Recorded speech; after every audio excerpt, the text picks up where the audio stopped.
Bonjour et bienvenue, je suis le Père Julien, prêtre du diocèse de Marseille, et nous allons réfléchir sur l'évangile de ce dimanche 13 septembre, 24e dimanche du temps ordinaire. La semaine dernière, je vous ai présenté deux petits poussins de 4 jours, ils ont maintenant une semaine de plus, et nous leur avons trouvé des noms. Je vous présente donc Azur et Zéphyr, en compagnie de leur père, Choupinou. L'occasion de parler à nouveau des relations fraternelles. Et la semaine dernière, Jésus apprenait à ses disciples quelques règles de savoir-vivre. Il s'agissait de vivre la correction fraternelle, mais de le faire avec tact. Si ton frère a commis un péché contre toi, va lui parler d'abord seul à seul. Et il est justement question ici du pardon, avec cette question de Pierre, « Seigneur, lorsque mon frère commettra des fautes contre moi, combien de fois dois-je lui pardonner ?» Alors souvent, on se donne comme limite communément admise 3 fois. Tu m'as déjà fait le coup une fois, ça va, mais 3 fois, non, c'est trop. Ici, bien, Pierre dépasse de beaucoup la mesure communément admise en fixant cette limite à 7. Mais Jésus va encore plus loin. Et nous lisons Matthieu, chapitre 18, versets 21 à 35. En ce temps-là, Pierre s'approcha de Jésus pour lui demander « Seigneur, lorsque mon frère commettra des fautes contre moi, combien de fois dois-je lui pardonner ? Jusqu'à 7 fois ?» Jésus lui répondit « Je ne te dis pas jusqu'à 7 fois, mais jusqu'à 70 fois 7 fois. » Ainsi, le royaume des cieux est comparable à un roi qui voulut régler ses comptes avec ses serviteurs. Il commençait quand on lui amena quelqu'un qui lui devait 10 000 talents, c'est-à-dire 60 millions de pièces d'argent. Comme cet homme n'avait pas de quoi rembourser, le maître ordonna de le vendre avec sa femme, ses enfants et tous ses biens en remboursement de sa dette. Alors, tombant à ses pieds, le serviteur demeurait prosterné et disait « Prends patience envers moi et je rembourserai tout. » Saisi de compassion, le maître de ce serviteur le laissa partir et lui remit sa dette. Mais en sortant, ce serviteur trouva un de ses compagnons qui lui devait 100 pièces d'argent. Il se jeta sur lui pour l'étrangler en disant « Rembourse ta dette ». Alors, tombant à ses pieds, son compagnon le suppliait « Prends patience envers moi et je te rembourserai ». Mais l'autre refusa et le fit jeter en prison jusqu'à ce qu'il ait remboursé tout ce qu'il devait. Ses compagnons, voyant cela, furent profondément attristés et allèrent raconter à leur maître tout ce qui s'était passé.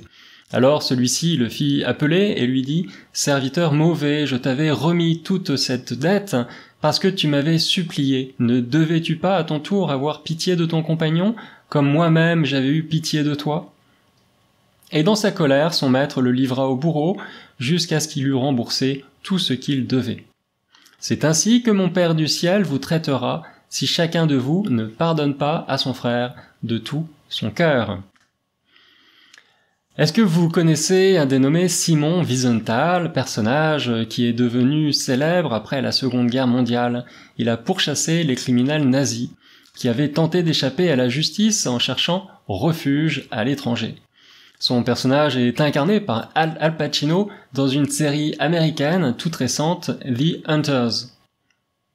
Simon Wiesenthal raconte un événement dans un de ses livres qui s'appelle Le Tournesol, publié en 1987. Alors qu'il était prisonnier dans un camp de concentration, Mauthausen, il est intervenu dans une maison de soins où des militaires allemands étaient soignés, parmi eux un dénommé Karl, soldat SS de 21 ans, qui avait participé activement au massacre des Juifs. Et il ne voulait pas mourir sans avoir confessé ses crimes. Il a donc demandé, la veille de sa mort à son infirmière, de pouvoir parler à un prisonnier juif. Simon Wiesenthal a été réquisitionné pour cette mission inattendue. Arrivé à son chevet, le soldat lui a agrippé fermement la main et lui a raconté toute son histoire.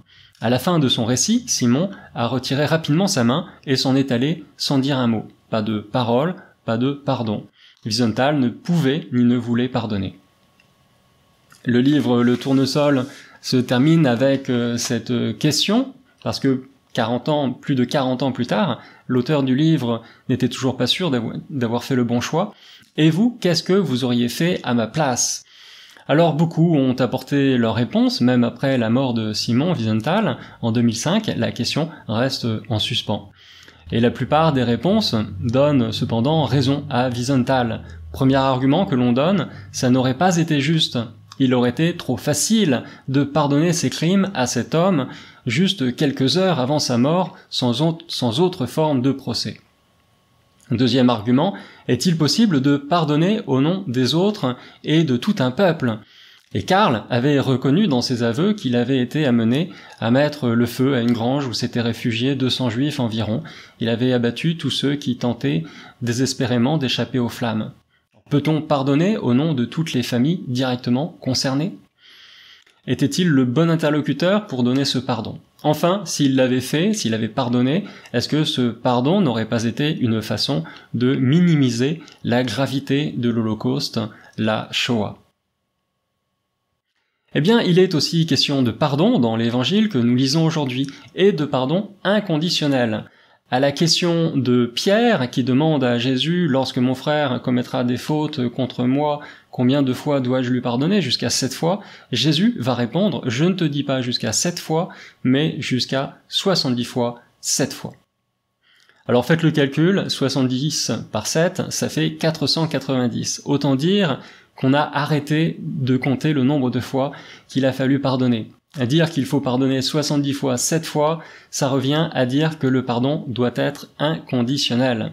Il n'y a qu'une seule petite condition qui nous est révélée par la suite avec la parabole que raconte Jésus, la parabole du débiteur impitoyable. Il faut que le regret soit sincère, sinon on comprend bien que le pardon ne fait pas avancer la situation. Et Jésus va mettre en scène un homme qui devait une somme incroyable à un créancier. Cet homme a supplié le créancier qui très généreusement a tiré un trait sur toute sa dette. Mais la première chose que cet homme s'est empressé de faire, une fois libéré de l'obligation de rembourser quoi que ce soit, ça a été d'aller lui-même trouver quelqu'un qui lui devait une petite somme d'argent, rien comparé à la dette qui lui avait été remise, et il voulait lui faire payer tout ce qu'il devait jusqu'au dernier centime. Le premier créancier a eu vent de l'histoire, et là, il lui a fait payer la totalité de sa dette, et c'était justice. Alors pour en revenir à la question de Simon Wiesenthal, qu'est-ce qu'il aurait fallu faire ? Qu'est-ce que vous auriez fait ? Il me semble que Jésus, avec cette parabole, nous permet de voir le problème sous un autre angle. Attention, Simon, si tu appliques une telle mesure aux autres, tu risques de te voir appliquer la même mesure à toi aussi. Ne jugez pas pour ne pas être jugé, dit Jésus en Matthieu chapitre 7.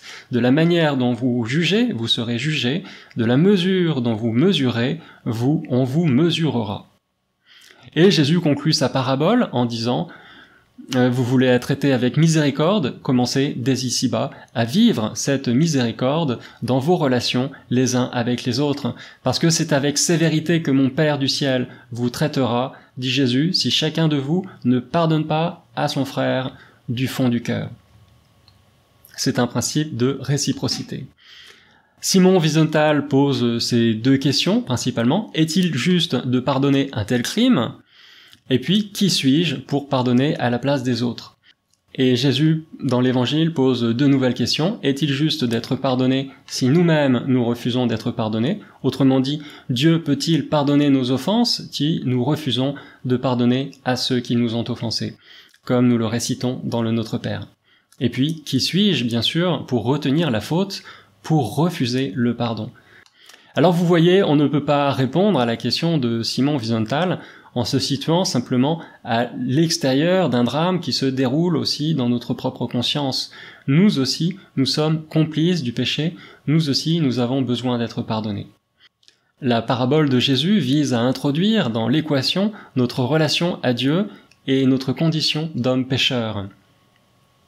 Et c'est Jean-Paul II qui écrivait au numéro 13 de son exhortation apostolique « Réconciliation et pénitence » de 1984, comme l'écrit l'apôtre Saint Jean, « Si nous disons « Nous n'avons pas de péché », nous nous abusons, la vérité n'est pas en nous. Si nous confessons nos péchés, lui, fidèle et juste, pardonnera nos péchés. » Ces paroles saisissent le problème du péché dans sa perspective anthropologique. en tant que partie intégrante de la vérité sur l'homme, mais elles s'inscrivent aussitôt dans la perspective divine où le péché est confronté avec la vérité de l'amour divin, juste, généreux et fidèle. Une des réponses qui a été apportée à la question de Simon Wiesenthal, ça a été de dire « Simon, tu aurais dû lui dire à cet Allemand d'aller se précipiter tout droit en enfer ». Mais ne pas pardonner est un constat d'échec. Quelqu'un a peut-être finalement échappé à la miséricorde de Dieu et je n'ai rien fait pour l'aider. Ne pas pardonner, c'est finalement s'en prendre à Dieu lui-même parce qu'on a contribué à le dépouiller de ce qui lui appartenait, c'est-à-dire le cœur de l'homme. En ce sens, ne pas pardonner est une désobéissance vis-à-vis de Dieu, un péché. Nous n'avons pas d'autre choix, en définitive, que de pardonner de tout notre cœur, comme le dit Jésus, et d'être, pour les autres, des ambassadeurs de la miséricorde.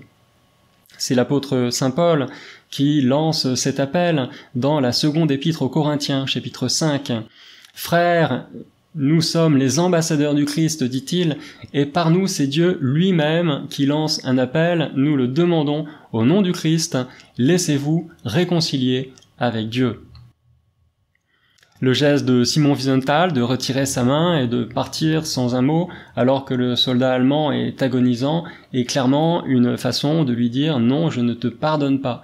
Il lui aurait dit verbalement que ça n'aurait pas été plus clair. Il aurait pu peut-être au moins dire « Je ne suis pas compétent pour te répondre, pour te donner ce pardon, mais je vois que ton regret est sincère. Vois donc avec le Seigneur directement. » Ça se passe entre le Seigneur et ta propre conscience, que Dieu est ton âme, comme on dit. Il y avait une autre solution que de retirer sa main de celle du soldat et de partir dans le silence. Ce qu'il y a d'impressionnant aussi dans la scène que raconte Simon Wiesenthal, c'est que le soldat allemand avait le visage entièrement bandé des suites de ses blessures. Et cet anonymat lui conférait un caractère universel. Pas étonnant finalement que cette question ait hanté Simon Wiesenthal tout au long de sa vie. Qu'est-ce que je fais en définitive pour mon prochain qui se débat lui aussi avec sa propre conscience sur le chemin du salut? Alors merci d'avoir suivi cette vidéo jusqu'au bout, je vous souhaite un bon dimanche, que la grâce de l'Esprit Saint vous aide à accueillir ce texte de l'Évangile pour être vous aussi des ambassadeurs de la miséricorde. Si ce n'est pas déjà fait, pensez à vous abonner, nous publions une méditation par semaine sur l'Évangile du dimanche suivant, et je vous dis à bientôt.